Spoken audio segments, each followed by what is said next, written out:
Disabilità ed invalidità civile. A partire dal 1 gennaio 2026 la valutazione di base, attualmente eseguita dalle commissioni delle ASL, sarà di esclusiva competenza dell'INPS, che quindi manterrà l'intera gestione dalle domande alla valutazione all'erogazione delle eventuali prestazioni economiche spettanti agli invalidi civili. La riforma, che verrà sperimentata già nel 2025 in alcune province, non in Veneto, entrerà a regime su tutto il territorio nazionale nel 2026 e questo comporterà un notevole impegno in più per l'INPS, che è stato autorizzato ad assumere medici per le nuove commissioni.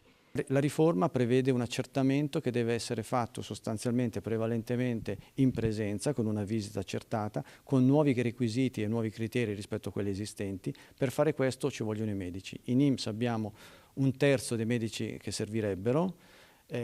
Abbiamo messo a bando a livello nazionale un concorso importante di oltre 1000 medici in tutta Italia, 64 per il Veneto.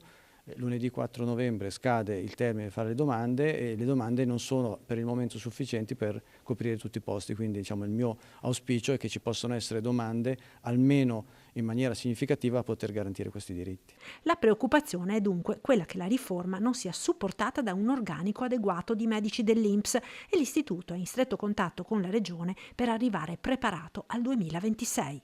Anche a fronte di un terzo dei medici stiamo ovviamente gestendo i servizi e vengono garantiti, quindi continueremo a farlo. È chiaro che si chiede uno sforzo ulteriore ai dipendenti, ai professionisti che operano in questo settore.